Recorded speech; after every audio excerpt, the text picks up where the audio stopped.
All right, today's the day. How I personally do my eyebrows. What do I do? What do I use when I do my eyebrows? And what is the difference from what I was doing before to what I'm doing now? Stick around for this tutorial. Let's knock this out. We're gonna make it quick.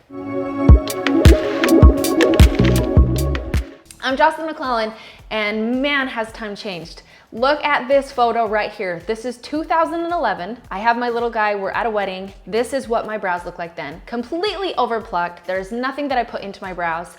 And this is just what the style was. Why would I bring this up? Because that's 2011, time has changed. It's because we've changed with brows as the years have gone by, right? And with that, we've really done a number of what hasn't helped us with our brows when brows make such an important with the shape.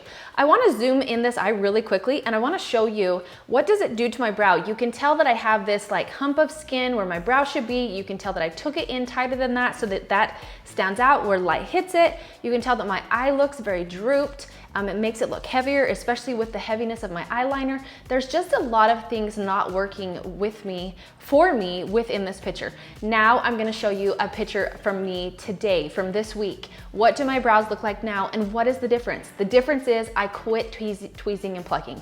Now I know that everybody has hair differently, and some have hair that goes all the way into their hairline, some have unibrow, some have hair that goes all the way down. What can we do when that's the case too?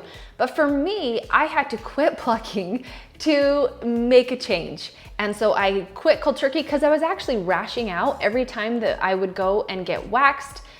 This would rash, and so that's when I had stopped. But I didn't know then that I was doing myself a favor. So what's the difference now? We're gonna do this, I'm gonna show you it right now.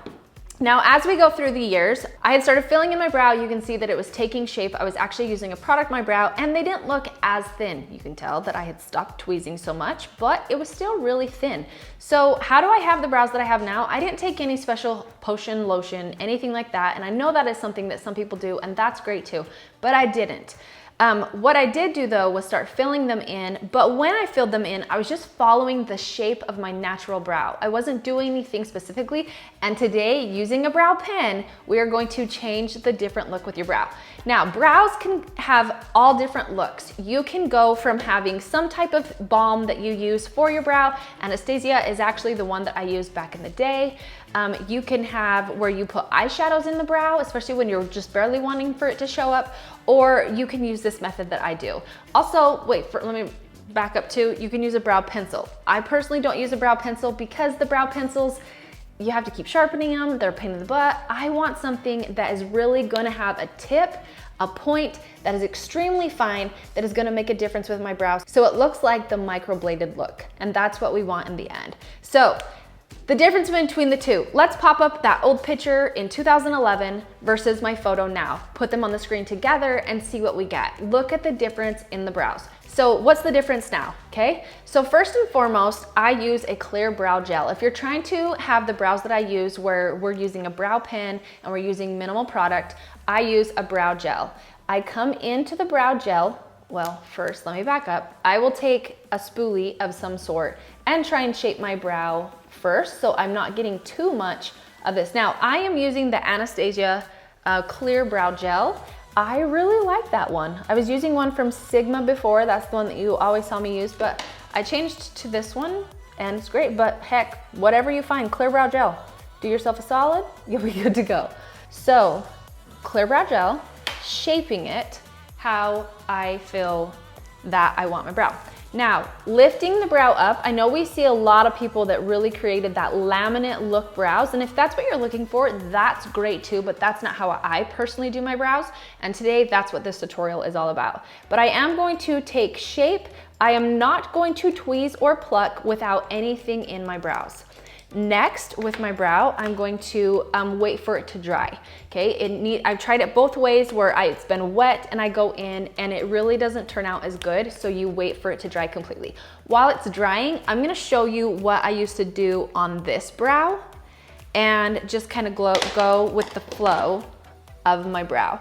So the flow of my brow is truthfully like this. My brows do not like to be pointed up at all. This one I have massive issues with. In fact, when I put on a brow gel, I really have to work hard to comb it up because all it wants to do is lay like this. Now, how I would have done my brows before is I would have gotten a brow gel or a balm, whatever the heck it would call, pomade, okay? And I would have just laid it across my brows and just shaped it with whatever my brow was. I'm not doing myself any favors by doing this. I was just following the brow shape for what it was, and that's all. What we're going to do today is we're going to give it that microbladed look on the brow. So we're going to first pick the point where our brows are naturally sitting, and we're going to focus on hair-like strokes. Hair-like strokes are going to be my first one that I set the stage in the front, but we don't want it too heavy, any of the pieces. And if it gets too heavy, you want to hurry and touch it like I did so that it moves. Next, we're going to create a shape for what our desire is. Now we want to go with what I call a boomerang shape. So it goes across and then down, but we want to elongate it out because that is lifting the eye, especially when we have hooded eyes. So now we're going to take the hair-like strokes where our hairs are missing and hair-like stroke it out.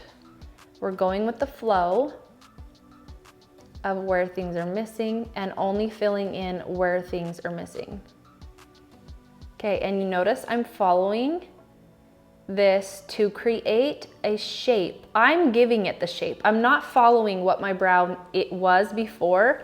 I'm giving it the shape. Now, all of us have brows that are not the same. So if you have a brow that is higher on one side, lower on another, build on the underneath, on the one that sits higher, build on the one that sits lower up on top. You can create your brow yourself. So as you see, I'm creating this brow boomerang effect with my brows in a hair-like stroke.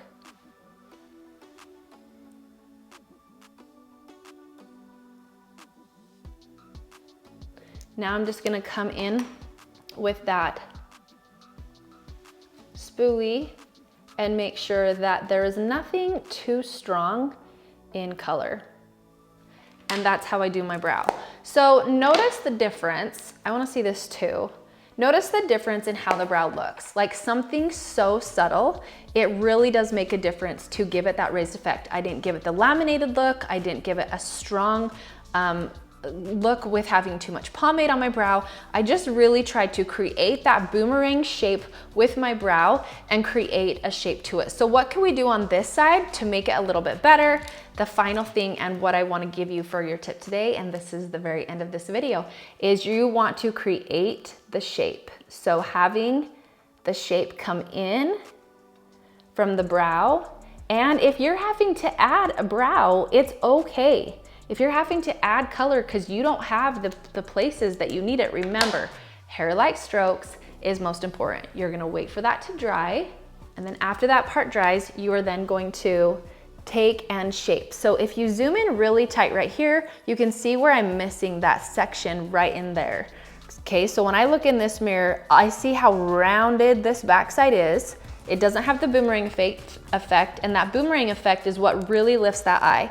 So I'm going to try and give it more of that boomerang effect on this back side and go on my skin, not on my hair.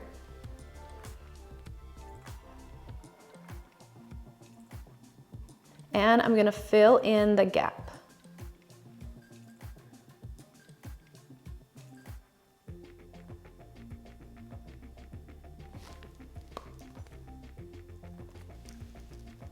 And then I'm only gonna fill in the front where there's an empty space.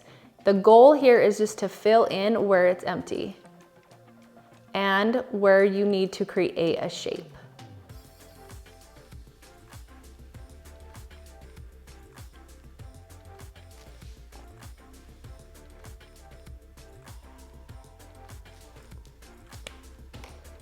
And we're going to brush out so it's nice and balanced.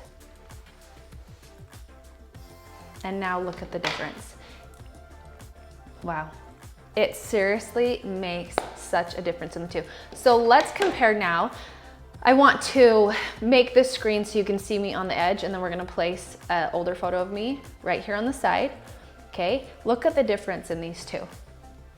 It truly makes such a difference. So if I could give you any advice with how to do a brow like mine, if this is what you like, is to work with what you have, but then be okay with giving it a shape, okay? We don't need to keep it rounded. We don't need to keep it flat. Think of how you are lifting your eye, or if you're lifting your eye too much here with the rounded, we really like that boomerang shape. This is 2023, and having that shape to it is really gonna affect your eyes if this eye looks hooded or anything like that. So I hope that you like this tutorial with how I personally do my brows. If you have any questions, feel free to let me know. If you wanna YouTube or Google brows and find a technique that you like, but this is how I do my brows using a brow pen to give it that microbladed look. I hope you liked this tutorial. Stay tuned for more. I will be filming some eyeliner, some hooded eyes, some concealer, hair tutorials, all the things. You'll find it here on this page. Make sure you subscribe. Follow me on Instagram at jocelyn.mcclellan, on Facebook, Fit Mission Makeup with Jocelyn McClellan, and we will see you next time.